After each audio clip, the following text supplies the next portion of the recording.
Masya Allah luar biasa.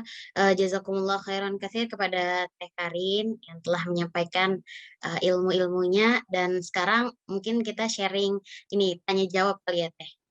Nah, ya jadi teman-teman yang mau bertanya, silakan untuk bisa langsung menanyakan di chat Zoom atau bisa menanyakan langsung raise hand.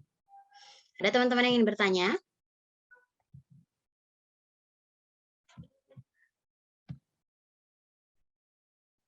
Oke, sembari ada nih namanya. Sebentar. Anissa Alivia. Oke, silahkan yang ingin bertanya. Anissa Alivia. Assalamualaikum warahmatullahi wabarakatuh, Teh Karin. Jazakillah khair atas penjelasannya.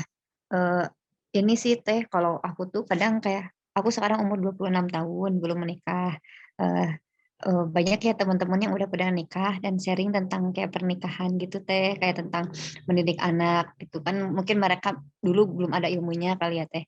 Nah, jadi bikin aku dan teman-teman yang belum nikah tuh jadi kayak, ih kok nikah tuh kayak gitu, gitu kayak mendidik anak tuh susah gitu, kayak ya pada apa anaknya nangis itu terus sekarang udah punya anak lagi 2 gitu. Jadi kadang bagi aku tuh jadi kadang kayak ngerasa aku nanti sanggup gak ya nanti punya anak gitu, kayak ngurus sendiri juga susah gitu. Jadi ya gitu karena sharing dari teman-teman jadi bikin kita tuh kayak ngerasa nggak mampu gitu Teh. Nah, mungkin ada tipsnya Teh biar ini.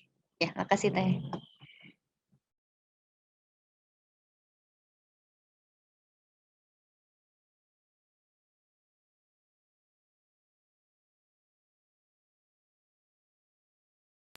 Rida, ini langsung aja. Iya Ridanya Teh. kemana? Oh, langsung Iya, aja. iya. Silakan. Ya, jadi gini ya, hidup kita itu mau kita menikah atau tidak, itu pasti akan ada ujiannya. Jadi hakikat kehidupan kita memang akan diuji. Ya. Tadi salah satu ayatnya sudah saya sampaikan. Waladzi khalaqal mauta wal hayata liyabluwakum ayyukum ahsanu amala.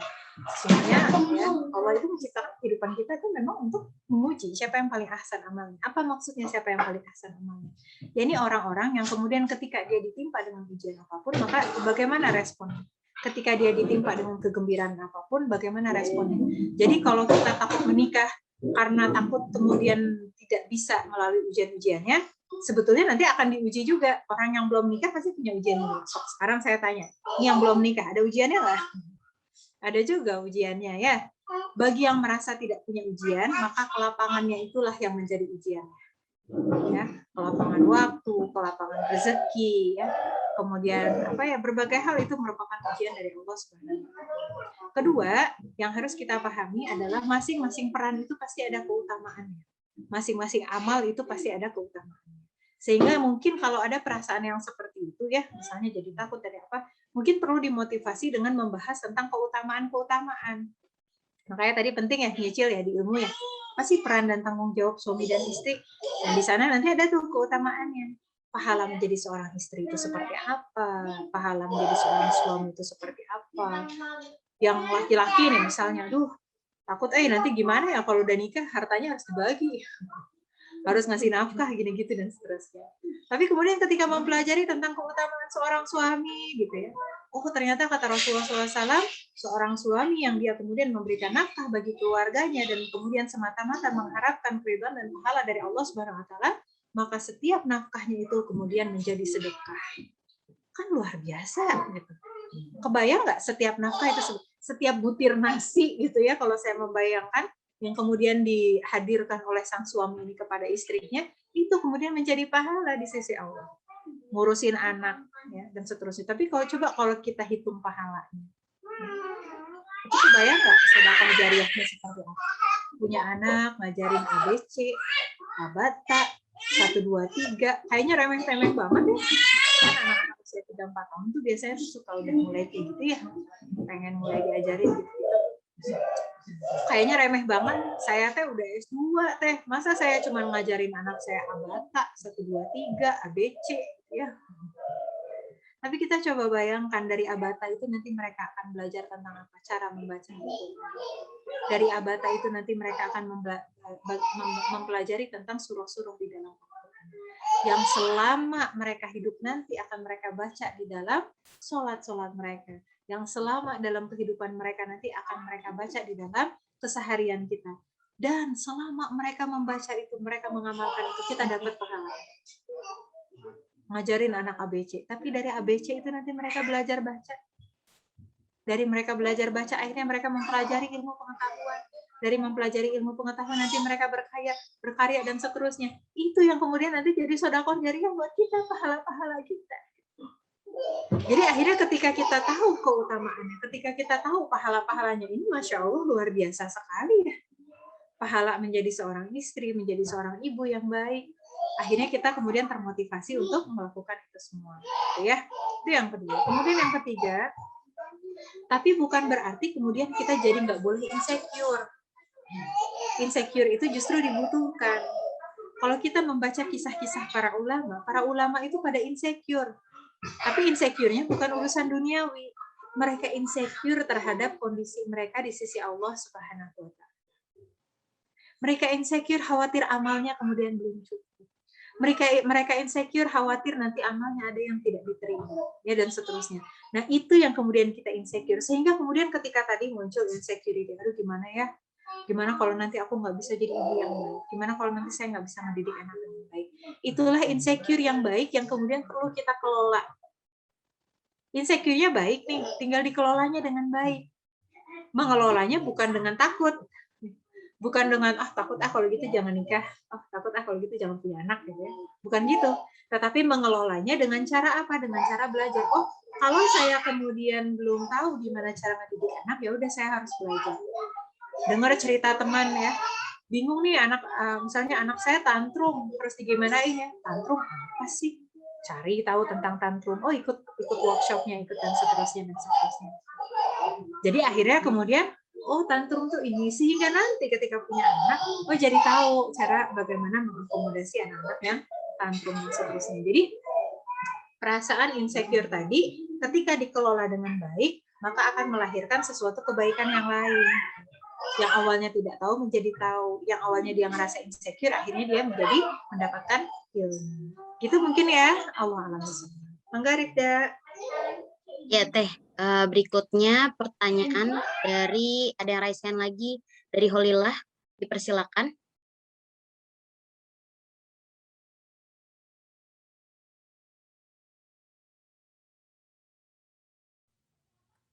Assalamualaikum. Assalamualaikum Teh. Iya. Mau tanya Teh, kalau saya kan lagi ini proses terapis gitu. Saya emang fokusin bulan ini untuk self healing, terus trauma inner child itu pengen kayak saya beresin dulu. Kayak pernah saya ikut webinar tuh kan dibilang untuk membereskan hal dari diri kita sendiri dulu gitu. Jadi selesai dengan urusan diri sendiri, selesai dengan luka-luka pengasuhan, baru setelah itu kita bisa lebih mudah untuk mempersiapkan diri misalnya ke pernikahan atau yang lainnya. Nah, cuma ngelihat juga materi dari Teh Karin, ini kayaknya benar-benar banyak banget dan emang saya juga ketinggalan banget ya dari mungkin dari teman-teman yang lain gitu. Selain usia juga bahkan udah mau nyentuh 30.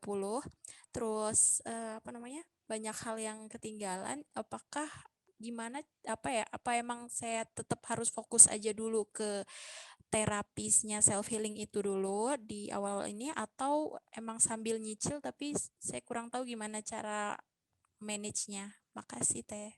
Assalamualaikum. Waalaikumsalam warahmatullahi wabarakatuh. Barakallahu fiik ya, untuk yang bertanya.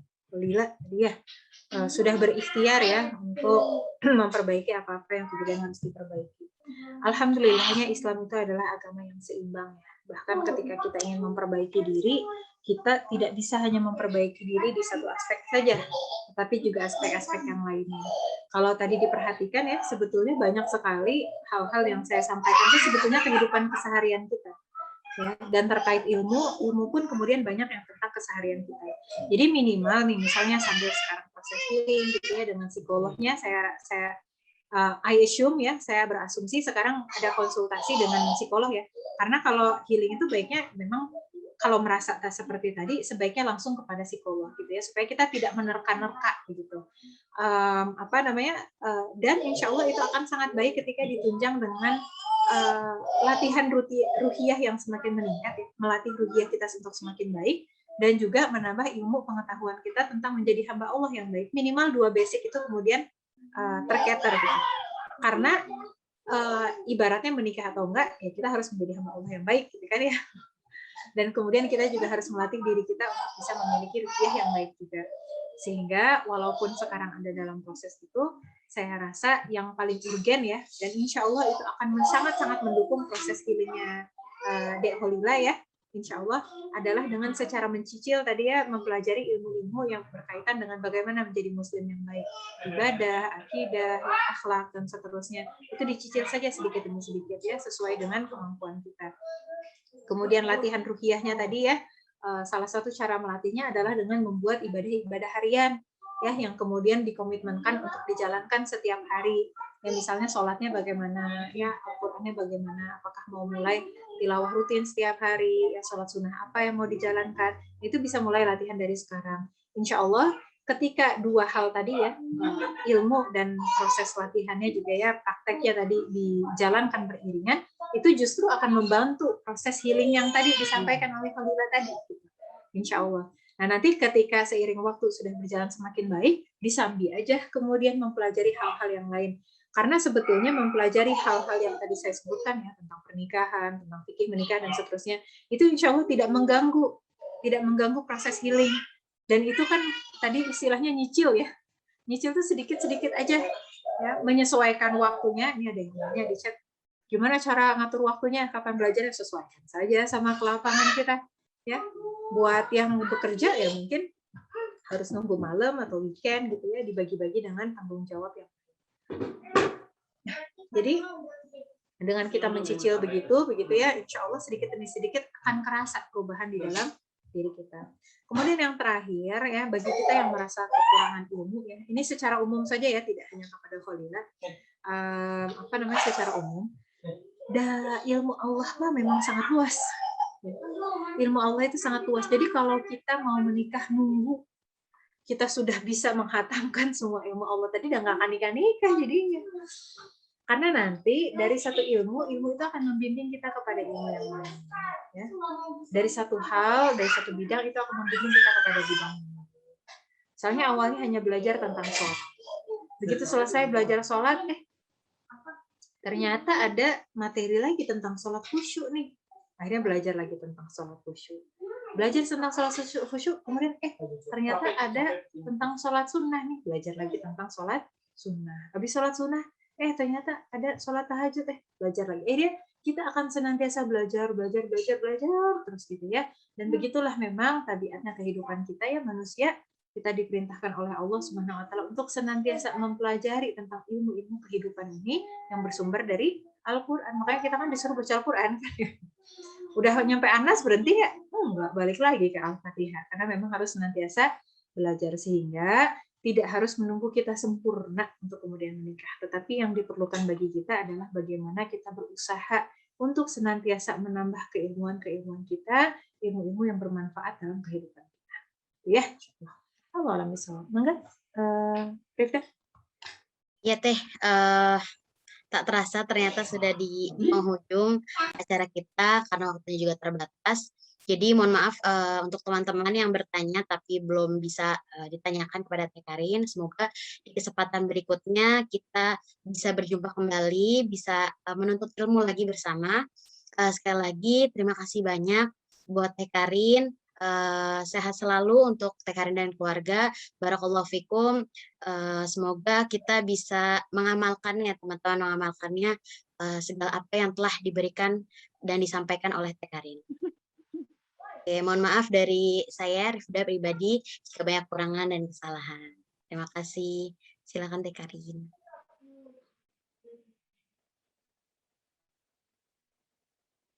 Silahkan, bagaimana ini, Rifda?